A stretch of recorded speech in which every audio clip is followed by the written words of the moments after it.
Hello world, thank you for tuning in.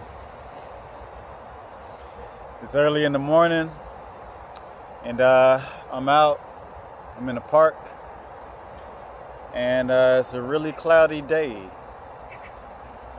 but it's a good day.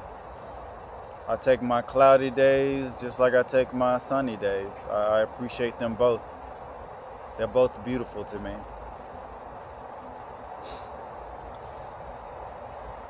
In this video, I'm going to talk about attachments.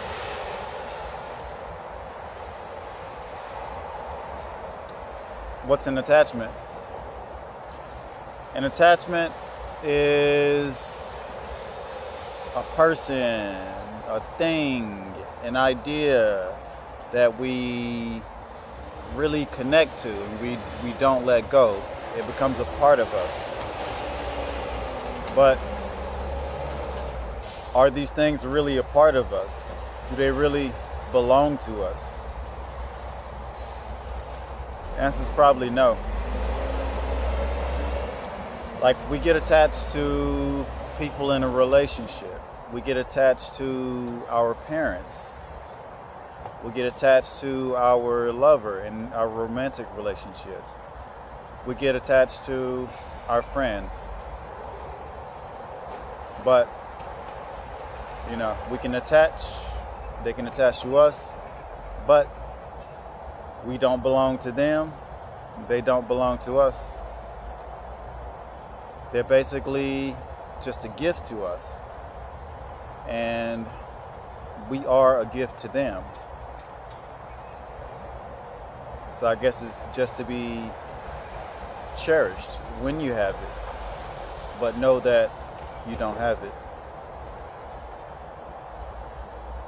And another attachment is, things that we, basically things that, like money and everything that money can bring to us or bring into our lives.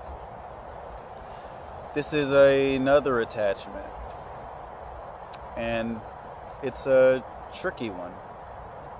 It's tricky because this attachment, people, or you may think you really want it, you really need it, and your pursuit of it can just take like a lot of your life away. It just take it away from you, and you don't even realize that your life is gone. And you look back and you say, what happened to my life?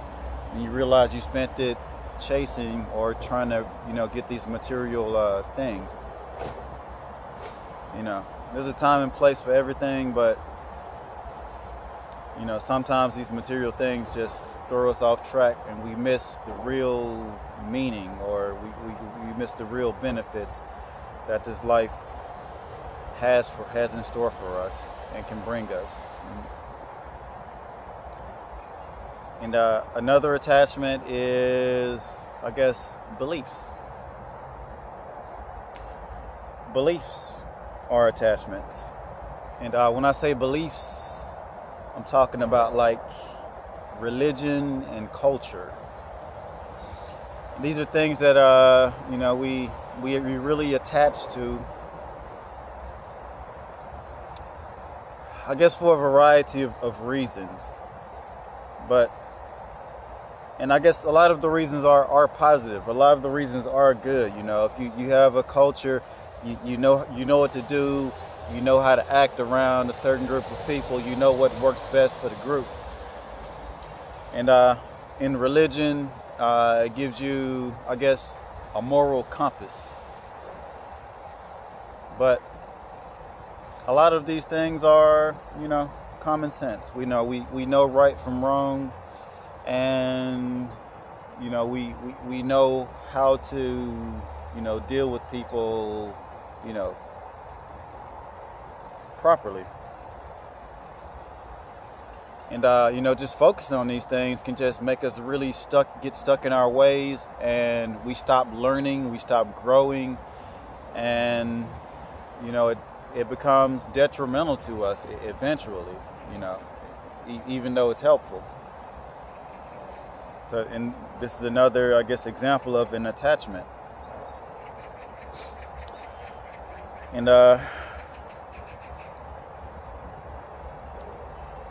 from my readings and studying of Eastern philosophies, religions, a lot of their themes, they talk about attachments being the root cause of pain and suffering. And I agree with this. Our attachments can cause us to suffer a great deal. And for example, you know, our relationships, you know, we can really get attached to someone and really think that they're ours. They belong to us. You know, we're going to be together forever. You know, whatever you think, whatever way you attach yourself. And when they take themselves away from you, or if you take yourself away from them, then someone really feels misery, pain. They're suffering. And you know, is this really a bad thing? Is suffering and pain really a bad thing?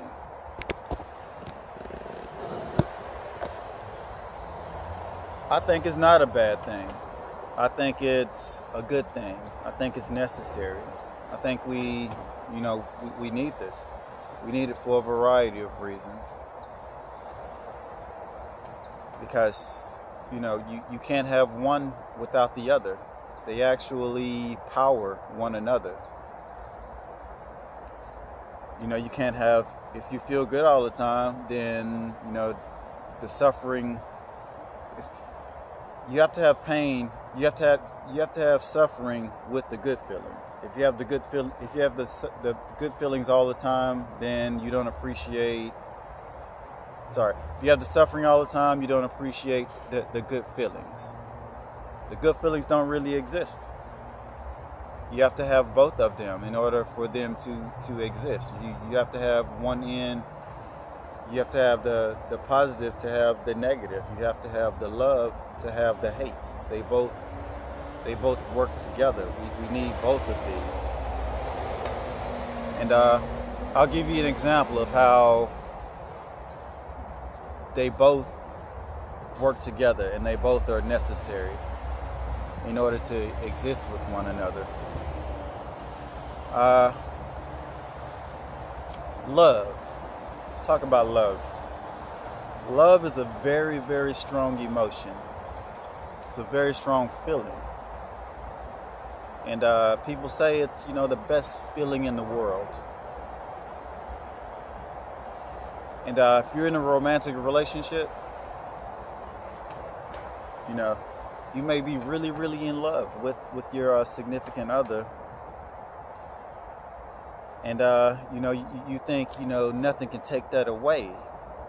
But let's say something happens. Your significant other betrays you. They do something that, you know, just really puts the relationship to the test.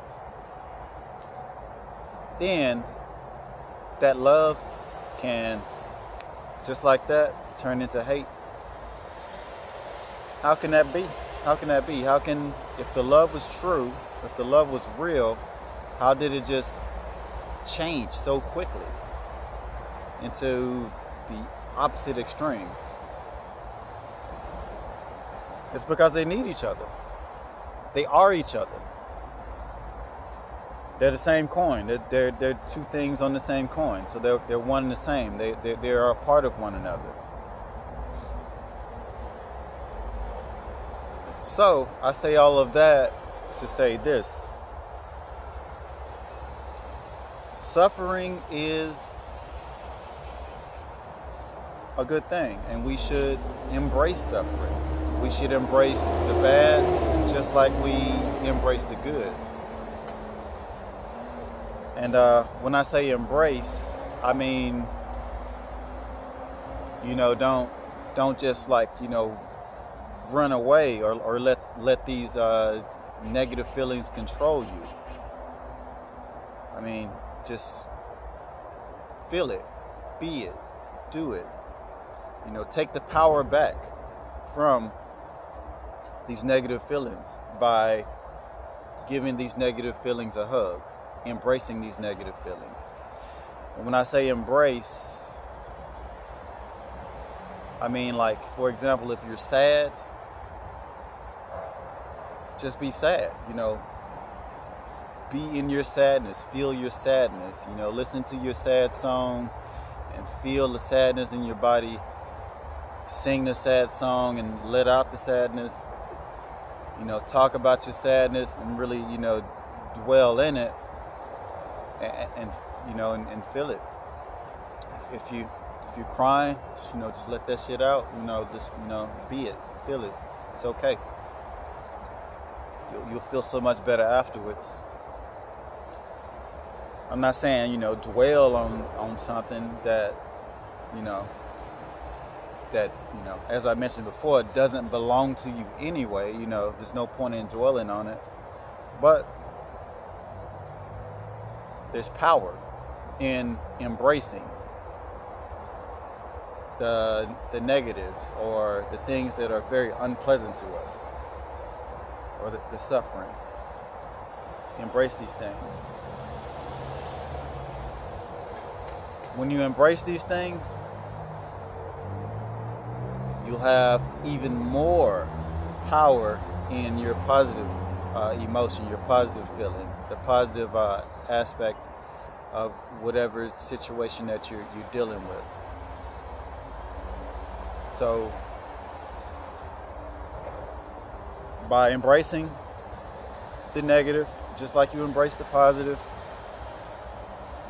you enrich your life in a big way, because life is ups and downs. And, you know, if we just focus on the ups, you know, what about the downs? The downs may be half of our life. And if you just throw away half your life, you're missing out on, you know, half of the experience.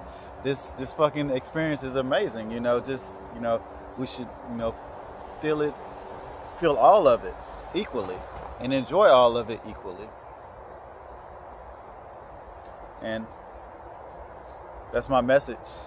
That's what I want to share with you. So thank you for checking out my video. I really appreciate it. If you like it, press the like button, you know, drop a comment. You have some thoughts about this topic, you know, I appreciate it. You know, life is a learning process.